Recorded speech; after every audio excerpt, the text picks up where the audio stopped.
The diner's neon sign flickered, casting a sickly green pallor across Elias's face. Rain lashed against the windows, mirroring the turmoil in his gut. The newsboy, a slip of a lad soaked to the bone, had just delivered the latest edition, a terse paragraph mentioning the official suspension of the Blackwood Estate investigation. Too much expense, it read. No credible leads. Credible to whom?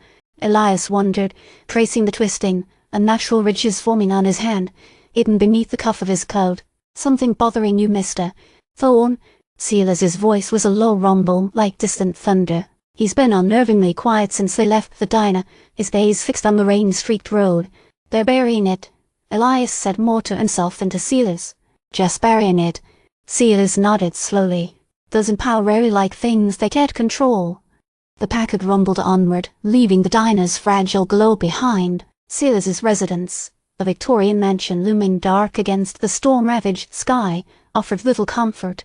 It was a stark contrast to Blackwood Estate's decay, meticulously preserved, almost pristine.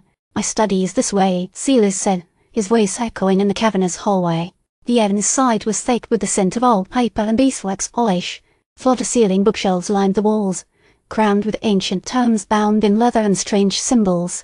In the center of the room stood a large mahogany desk, cluttered with artifacts, a tarnished silver bucket, a collection of dried herbs, a curious, intricately carved wooden box. What is all this? Elias asked, his gaze sweeping over the room. Records, Silas replied. Information gathered over many years, concerning Blackwood and beyond.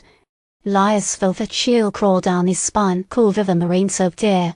He noticed the twisting on his hands was worse, the skin puckering and contouring into something unsettlingly inhuman. He quickly drew his hands back into his pockets. The caretaker wasn't entirely wrong about the harmony, Silas said, his voice barely a whisper. It's not merely a psychological phenomenon. It's an intrusion. An intrusion of what?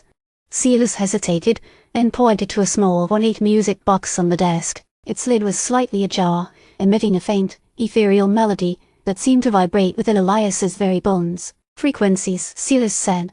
Reality exists on many frequencies. The harmony seeks to harmonize them, to bring them all into alignment. And the caretaker is helping it. He believes he's asterisk and proving asterisk it, Silas corrected. Alistair always sought to elevate humanity, to transcend its limitations. The caretaker sees the harmony as the ultimate tool for achieving that goal. Suddenly, a voice, fragile and desperate, echoed from the shadows. I'll be pleased they're taking them. Elias whirled around, his heart pounding in his chest. He saw her then, the fragmented woman, flickering in and out of existence like a faulty projection. Her eyes were wide with terror, her voice a mere thread of sound. Who are they? Elias asked, stepping forward. The fragmented woman recoiled, her voice trembling. Be just as they take the echoes the remnant, she pointed a trembling finger towards the music box. He uses it to steal them. Before Elias could press her for more information, a wave of nausea washed over him, and the room began to spin. He staggered, clutching his head. His hands felt like they were burning within his pockets. He felt a searing pain as more of his flesh contorted, pushing against the fabric. The resonance, Silas said, his voice grim. It's accelerating. The caretaker appeared then, materializing seemingly from thin air. He stood in the doorway, impeccably dressed, a sardonic smile playing on his lips. Mr. Thorne, he said, his voice smooth and unsettling. I'm delighted you're taking such an interest in our work. You are proving to be quite the asset. Asset to what? Elias managed to choke out, the pain in his hands almost unbearable. To the refinement of reality, of course, the caretaker replied. You possess a remarkable affinity, Mr. Thorne, a resonance that allows you to perceive the potential. With your assistance, we can bring the harmony closer than ever before. The fragmented woman screamed, a form dissolving further into the shadows. What have you done to her?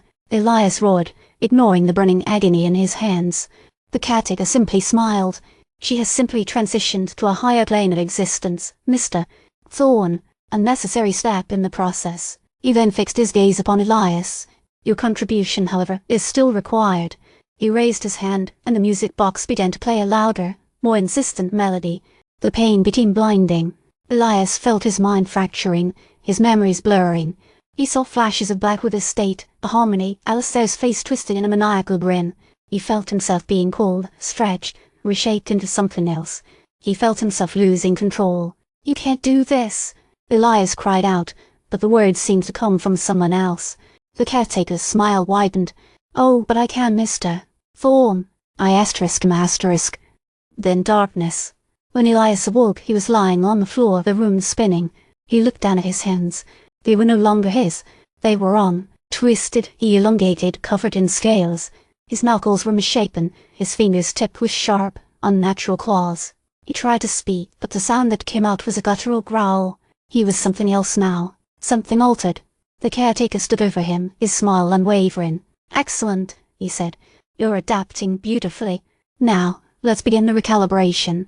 He gestured toward the music box, which was now playing a frantic, overwhelming melody. "The frequencies await.